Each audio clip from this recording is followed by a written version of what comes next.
We're glad you're back. And now with global best-selling author Tahereh Mafi.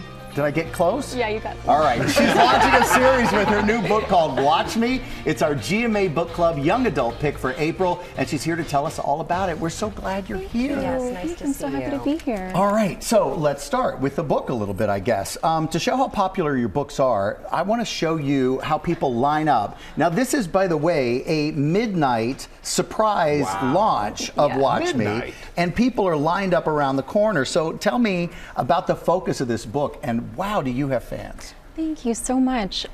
So Watch Me is the first book in a new dystopian series. And it explores specifically the impact of hypersurveillance and synthetic intelligence. But I think at its core, it's also just like a fun enemies to lovers story about a soldier who falls for the assassin sent to kill him. So it's a lot of things. Intriguing. Yeah. All right. But this is a part of your popular Shatter Me universe. Yes. So what makes Watch Me special to you? I think I return to this universe and these stories in particular the way that people return to TV shows and movies for that familiar feeling of comfort. And this universe and these characters are so special to me. And I think as the world sometimes feels increasingly more dystopian, it really gives me a sense of, it feels cathartic to be able to explore a fictional dystopian landscape where I can attempt to reassemble a bit of humanity on the page. And also to make young people, as you've said, feel seen and heard. Yeah. I mean, you know, as a young person, when I was a young person, I felt things very, very deeply, and I think I felt like the adults around me didn't always understand or appreciate the depth of what I was feeling. But you know, when we're young, our highs are the highest highs we've ever known, and our lows are the lowest lows we've ever known. And those are big moments for us. And I think with every book I write, I'm trying to tell young people that their pain matters. And you have a young daughter. I do. Are you looking forward to the day that she picks up one of Mama's books? I am. I'm looking forward to that. I mean, you know, right now I work from home, so sometimes she just sits on my lap and like we'll be reading as I'm writing.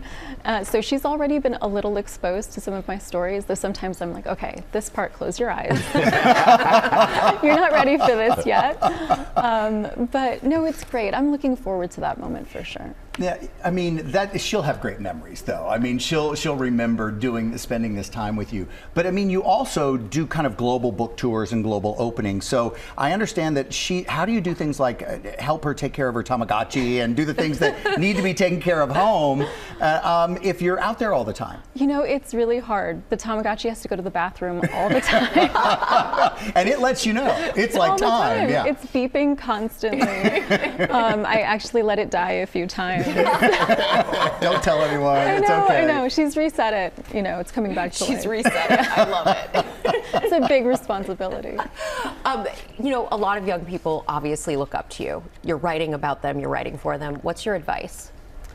You know, I think I would say that as a writer, or in any pursuit, but especially in a creative pursuit, people will often tell you to develop a thick skin. You know, and I think that's actually, for me, I would say that's bad advice. I would say hold on to your thin skin. Hold on to the thin skin that keeps you tethered to your humanity, because we need that emotional connection in order to be able to tell stories that resonate with, you know, the human soul, the spirit, and the heart. And I think that in the pursuit of publication, it's really important never to let go of that. Because you're an artist and you don't want to put a wall up about your emotions. I get it. I've never heard it before, but I totally get it. All right, Watch Me. You don't have to line up after midnight to get it, by the way. It's available now. You can get it through that QR code on your screen.